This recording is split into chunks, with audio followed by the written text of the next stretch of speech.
So the collecting landscape completely got turned upside down in 2020, and it hasn't really come back to reality until 2022. The problem is that people who came 1 to 2 years ago can't believe how far the prices have dropped. What I wanted to do today is basically go back 5 years and watch a video that sort of got me inspired to collect. This is a video by Old School Expert where he shows off his top 25 rarest and most expensive Yu-Gi-Oh cards in PSA 10. What we're going to be doing today is we're going to be watching this video together and reacting to the mind-boggling prices that he's going to quote on these cards. So without further ado, let's get into it.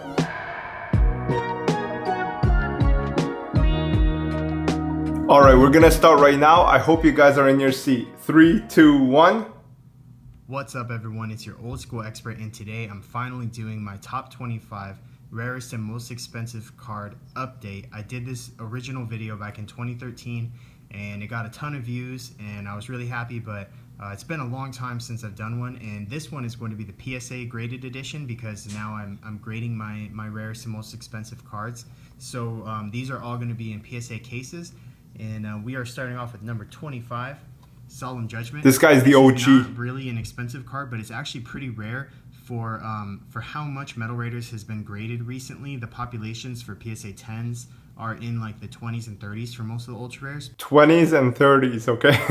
Now, remember, this is a $1,000 card as of this moment. I would say it ranges from $800 to $1,000 depending on how clean it is and how desperate the seller is. This is a widely popular card and a lot of people used it.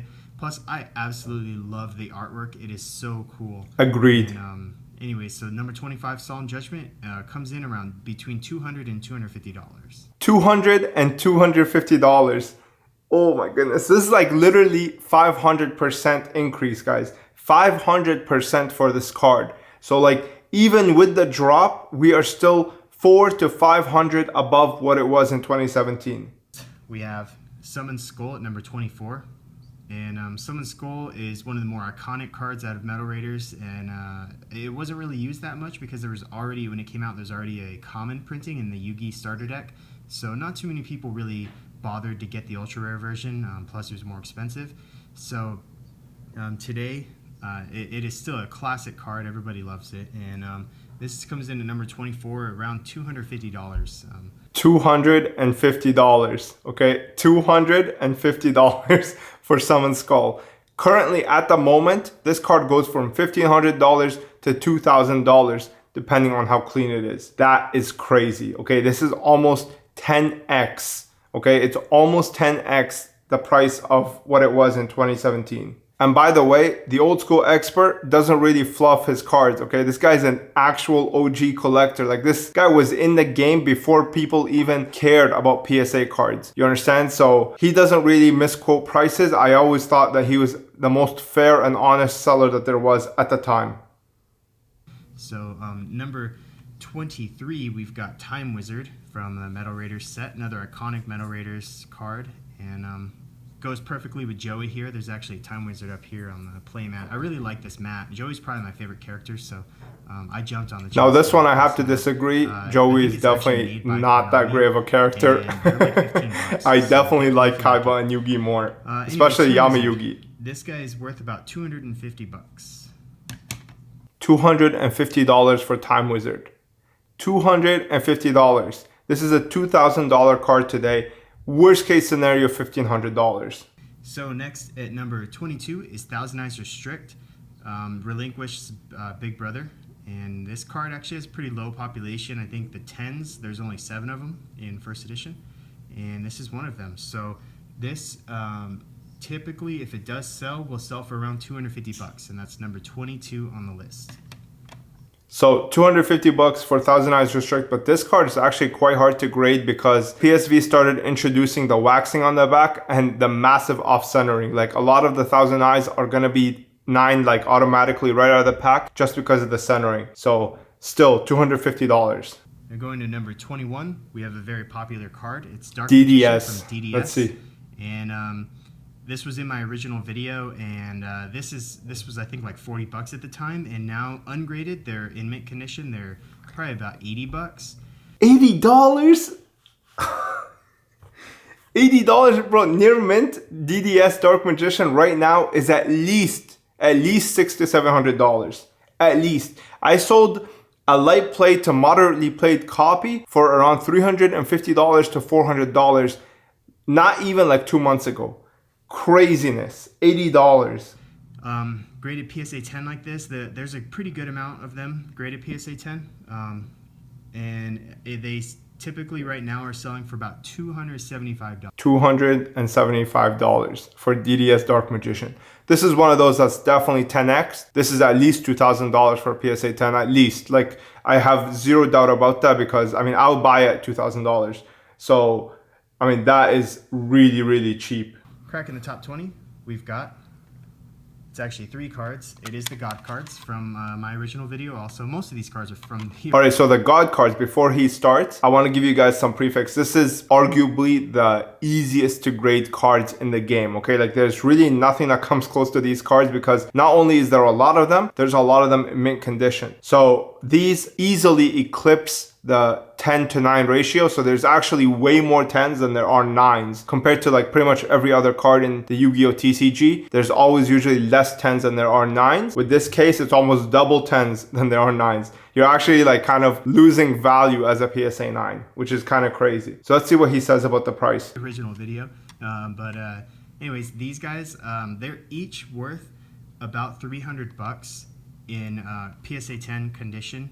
And these are the GBI or GB1. Some people think it's a 1. It kind of looks like an I to me.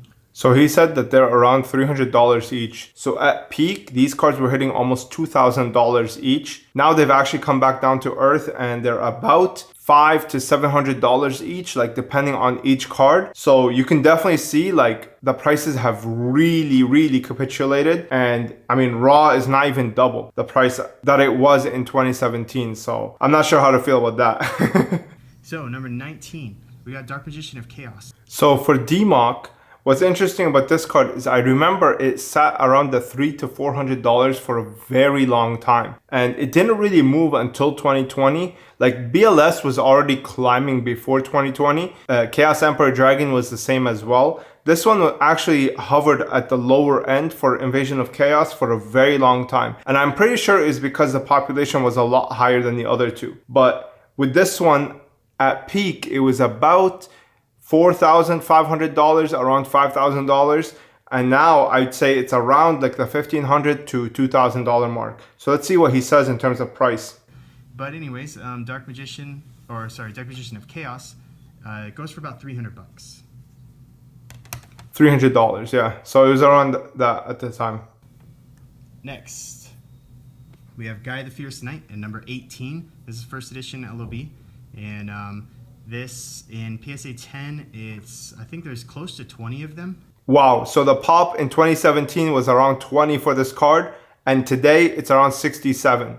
So it's about tripled in population. Let's see the price that he quotes. And they typically sell for about $300. $300 for Guy the Fierce Knight LOB first edition PSA 10. Imagine that in 2017. This was going for the same price as DMOC. Recently, this card sold for around $2,500 to $3,000. So I would say that that's the market price for it. The wavy variant of this card goes for a little bit more because it's just a little bit more difficult to acquire. That one sells for around the $3,000 to $4,000 for wavy. At peak though, I remember a wavy Guy the Fierce Knight hitting around the $9,000 mark. This card, like, it basically shot through the roof. If you were holding Guy the Fierce Knight and then you sold at peak, you pretty much made off like a bandit because that's like what, 300%?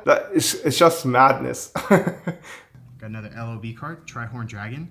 This is the secret rare, first edition from LOB. And this is a first print run. As you can tell, it's really hard to see those sparkles. They don't sparkle a whole lot. So here he quotes Trihorn Dragon is a first print run. At the time, a lot of collectors were assuming that wavy copies were actually first printed. I'm of the belief that wavy is actually second print, glossy is the first print because of multitude of factors. This card is arguably one of the easiest cards to grade because in wavy, it's like pretty much impeccable. I mean, not only was it not playable, so nobody ever played it, but the card stock was incredible for wavy. So this card is very, very easy to grade. I believe that the population on this this one today is probably around the 100. Like if not, it's like 95 or something like that. So again, it's very easy to grade, but because of this, it was held back for a very long time. At peak, this card sold for around $5,000, and now I would say it's around the $2,000 to $2,500 mark. And this one, Trihorn Dragon, is worth about $300. $300. 300. 16. We Ooh, have Jinzo. One of my favorite cards, honestly. Just a beautiful artwork. The secret rare just pops so much on these Jinzos. I don't really know why it pops so much more on this card than others from the era. You can see his is actually off center here. So this one, if it was graded today, it would not be getting the PSA 10. But first edition PSV, Gem Mint 10. This is worth about $350. $350 for a Jinzo PSA 10. This card today is around $4,000. At peak, it was almost $12,000. I literally got an offer for $12,000 for one of my PSV Jinzos PSA 10. Imagine that. Next, we are cracking the top 15 with Monster Reborn, a first edition LOB PSA 10. This is typically a $350 card. $350 for Monster Reborn. Now this card is one of those where there is a big price difference between wavy and glossy for some reason. There's just a little bit more glossies available for this card compared to wavy. This peaked at around $5,000 to $6,000 in PSA 10, and now I would say it's around the $2,000 mark. Now let's see what he quotes for the price in 2017. I've seen it go for more sometimes. I haven't seen it go for less, so I stopped it at $350, and I think that's what it's worth. $350. This is an LOB ultra rare and one of the Power 9. We've got a Chaos Emperor Dragon. Wow. Beat down monster, Chaos Emperor Dragon, Envoy of the End, or Envoy. This guy definitely was a big part of the ban list and the reason they started forbidding cards, because it was just so good. It was so powerful. It was a good burn card, and I mean, it was beat stick, easy to summon, and of course the Yada lock. Everybody knows the Yada lock. With this, all you needed was a Sangan on the field, or Witch of the Black Forest, and you pretty much had game if you pulled this out. So what he means by this is basically you would get Chaos Emperor Dragon on the field, special summon, you have Sangan or Witch, you destroy the field, you blow it up, you inflict life point damage to him, you use Sangan's effect to bring Yada on the field, and then if Yada attacks, the guy can't draw, and basically it's done game. And yeah, I mean, that's pretty busted. I don't blame them for banning this. So this guy right here, because it's so iconic and fairly rare in PSA 10 first edition, it's about $400.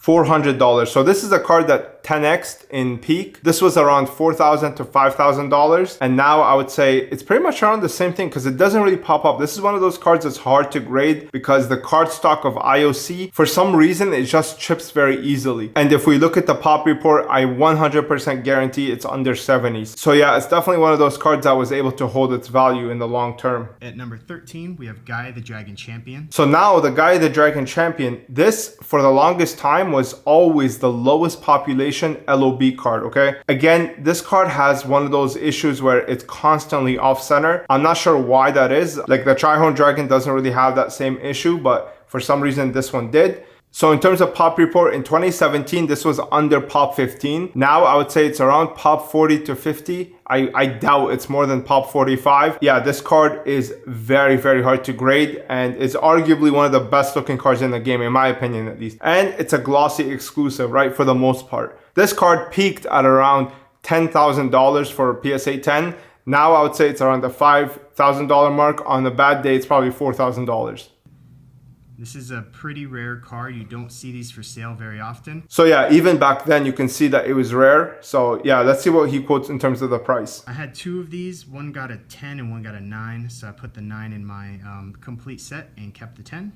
And this one, first edition, is worth about $400. $400. $400. Crazy. Next, at number 12, we've got Dark Magician from Starter Deck Yugi. Starter Deck Yugi. Now this is a hot card. An extremely nostalgic card to a lot of people. So ungraded, it's not worth a whole lot. But as a PSA 10, they're really hard to find in great condition because everybody played with this. I mean, who didn't want to play with the Dark Magician that they got from their starter deck? So first edition, In Gem Mint 10, this is worth about $400. So $400 for a PSA 10 starter deck Yugi. At peak, this card peaked at around $8,000. Now I would say it's around the $4,000 mark. It behaved very much like Gaia the Dragon Champion, and that's because this card was actually quite difficult to grade, a lot more than starter deck Kaiba Blue Eyes. This card right now is sitting at around $3,000 to $4,000, and the pop is around $65 for the PSA 10s. Number 11. So now he's going to show us the Exodia. We have Exodia, the forbidden one from LOB. This is a first print run. As you can tell, the name is lowered.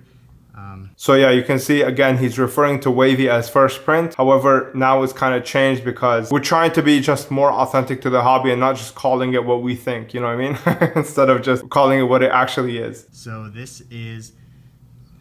for the Exodia head, it is right around $500. $500 for Exodia head. I recently sold one for around $5,000 US. So I would say this is a 10x gain. I would say now it might have dropped to 4,000, but I would definitely say 5,000 is still fair for Exodia head. This is the first printing of Exodia in the TCG. So yeah, I mean, it's very iconic. $500 at the time, kind of insane to be honest with you. I mean, man, like people had it easy back in the day. Off with none other than Blue Eyes White Dragon from starter deck Kaiba.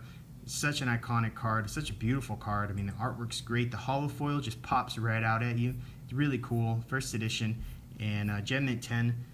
There's a decent amount of these out there, but they're very sought after. All right, so now we're at the GOAT, the SDK 001 PSA 10 Blue Eyes first edition. Arguably the most nostalgic to most collectors. Most people that played the game played this card, they knew this card. So this card peaked at around $20,000, believe it or not. Now it's around the $6,000 to $7,000. So we had like a 65 to 75% drop on this. Let's see what he says in terms of the price in 2017.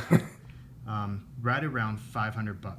$500. They sell for more than that, but $500. This card went up to $20,000. That is 4,000x for this card. Like unbelievable just how much growth this card has, and now it's crashed so hard, like kind of crazy. we got Dark Magician Girl from Magician's Force first edition. Oh, now we're getting to the waifu. DMG first edition MFC. Now this card, I remember back in the day, was sitting for around $500 for the longest time. Okay, there was one up for $600 and then there was another one up for $1,100. And I remember nobody was willing to pay that $600. But once the $600 was bought, we did not see a single one under 1,000 after that. But let's see what he quotes in terms of price. A short printed set, Magician's Force. So, and then Dark Magician Girl, of course, very iconic. And this card is worth right about $700. Yeah, so I think he's quoting that $700 because, again, like at that time, there was a $600 sale and then nothing after that until $1,000. So I think that's why he took the upper tier. But I distinctly remember that $600 listing because I was eyeing it for so long until somebody bought it. Now that I'm looking back, I just think about all the cards that I let go out of my hands and I had to pay way more later on. Number 8, we have Dark Magician from Legend of Blue Eyes. First edition. It's LOB really Dark card. Magician. It's one of the top 3 most expensive cards out of LOB and graded PSA 10 in first edition. You're looking at right about $700. $700 for DM. This basically followed the same trajectory as the Dark Magician Girl. SDK crashed a lot more than these guys just because it's more readily available through the deck. MFC Dark Magician Girl was around 20,000 and then now it's about like 12,000, and then this Dark Magician was around 20,000 and now it's around 12,000 as well. So it's pretty much the exact same as the Dark Magician Girl, followed the same pattern. Sometimes they sell a little bit more than that, $750, somewhere around there. $750. Drives the price down. So next, now this card, I want you to be sitting in your seat when he quotes the price for this. Coming in at number 7. This is such a beautiful card. It sparkles like crazy, and it's just a phenomenal looking card. It's really, really nice. It's got the original artwork, and it's just it's very iconic. So these are also pretty rare. At least the card itself is rare. You don't see them in most people's collections. Especially people who don't collect old school stuff. So this card I would value right now at about $750. $750. If you remember when I first teamed up with Team Samurai for the first video we had together, I told you I bought one of these DDS Blue Eyes for around 700 bucks. This was the time. I still have it to this day, like in my collection. So yeah, this card is super iconic, and at the time it was under Pop 100. Everybody loves this card. Everybody that wants to own the original like Duel Monsters era, they need this card, and it's an absolute staple. This card peaked at around $25,000. Now it's about the $8,000 mark, maybe a little bit lower if there's a lot on the market. Imagine that, $25,000 peak. Craziness. So the population of these is just 3 that are PSA 10, and one of the 3 I've seen, I don't remember who has it, but it is way off centered and it's so ugly looking. And it definitely should not have gotten a 10. I don't know who was grading at that time, but they missed that one pretty badly. But this one's beautiful, so I'm so happy to have this in my collection. It's extremely rare, and I would put a value of around $750 on this.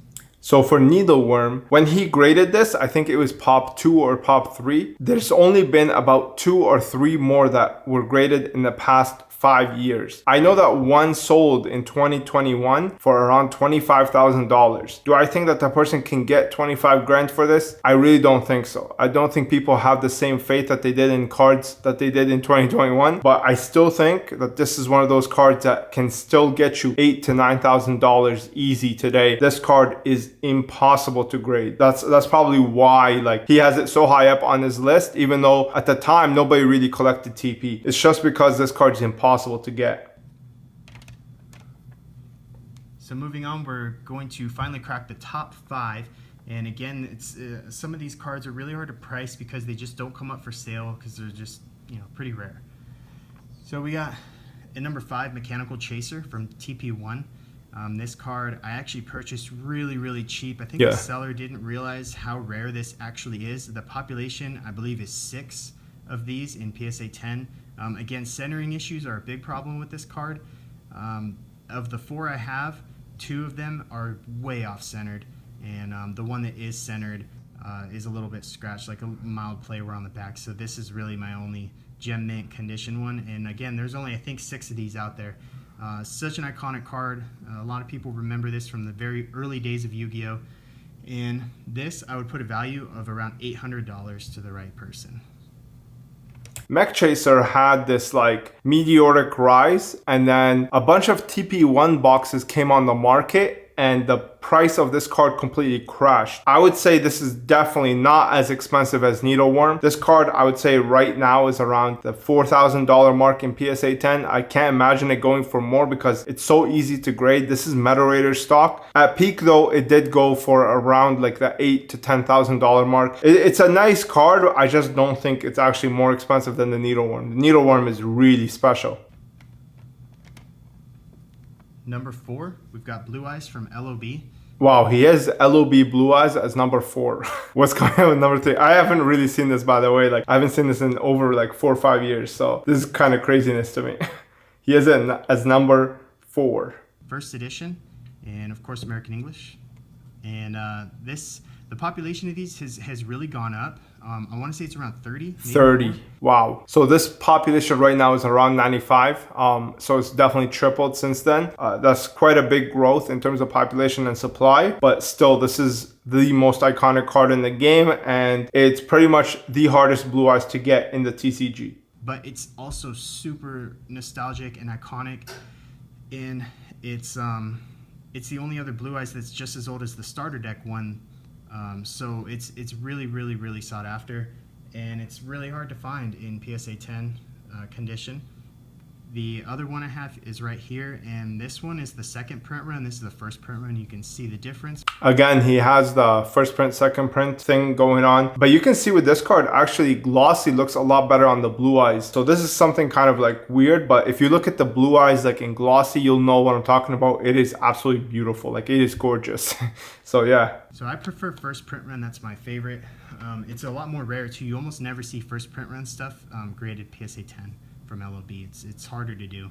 So this one I would value at around $850, and it would be higher if the population wasn't so high. $850. The first Blue Eyes PSA 10 that I bought was around $1,000. I had to pay up at the time because I just couldn't find one, and the cheapest was $1,000, so I just ended up paying that. We have the Dark Paladin corrected artwork. This, I think the population's around 10 for the corrected ones. Something like that. They're really rare. So Dark Paladin here, he's talking about the corrected art. If you guys want a video on that, leave a comment down below. But for this card, basically, it was quite rare, like in 2017. But during this 5-year period, somebody actually graded around 50 of them in PSA 10, and the population completely exploded. There was one point where this card was hitting around $20,000, but now I would say it's around the, $8,000 if you're pushing it. I would say most likely it should be around the 4,000 to 5,000 in PSA 10. So yeah, that's the Dark Paladin corrected art. Let's see what he quotes the price at. This is basically a promo. It's really rare. Not many people got them. They didn't print a lot of them. And PSA 10, this is worth about $900. I've seen it sell for more, but the lowest I've seen it is $900. So that's what I would put it at. 900. Jeez. $900. Crazy. Red Eyes from LOB. And the only reason this is higher than some of these other cards, this used to be around $800, but this is a first print run, as you can see, and it's that makes it a lot more rare. In PSA 10, first print runs just don't grade that well. So that's what I would put. I would put this at right around 1,100, maybe 1,000.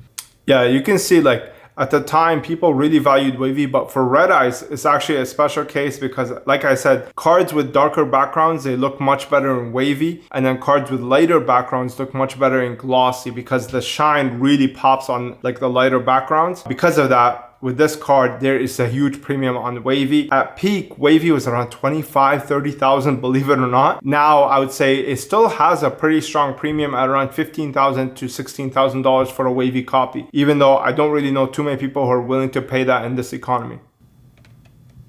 So that leaves just number one. I actually don't even know what number one is. It's a pretty rare card that doesn't sell. Don't tell me it's Cyberstein. Recently. Oh, it's Morphing Jar. From TP2. And this one is not a Jinzo jar. The Jinzo jar is where it has like a very subtle imprint of Jinzo's head right here. This card was more expensive than LOB Blue Eyes? Wow. Okay, so LOB Blue Eyes, I didn't say this earlier, but LOB Blue Eyes peaked at 80,000. I believe one sold for 85. And then now I would say it's around 30 to 50,000 depending on if you have wavy or glossy. And then this card shot up to 15,000 at peak, and then now it's around the $6,000 to $7,000 mark. And when he's saying that this card is more expensive than wavy or glossy LOB Blue Eyes, I mean, that shows you just how different the market was back then, man. Like, that's craziness. I think it's that big of a deal, the Jinzo jar thing. That's why I don't even have one, because I haven't gone searching for one. I don't think it's like such a misprint to where it's like, oh, cool, I gotta have one. I actually agree with him. I think that it's such an overrated misprint. Of Jinzo's head, and it looks kind of weird. It's really hard to see. Anyways, this guy, I think the population is like 6 or 7. No, I think it's 6. PSA 10s. This is a population of around 30 now. It was also a very short printed set. TP2 did not last as long as TP1 and TP3 and the subsequent TP seasons. Season 2 was very, very short printed. So Morphing Jar has always been more rare and more expensive. Not only that, TP2 never got any other languages other than Korean. So this is something that's very unique to this set alone. Also, it was probably the best Ultra in terms of usability, playability. So a lot of people played with them, and that's why most of them are in, lightly played condition or worse. And not only that, the card is actually gorgeous in terms of artwork. Like, this is literally the epitome of Yu-Gi-Oh! Like art. It's just so gothic. It's so nice.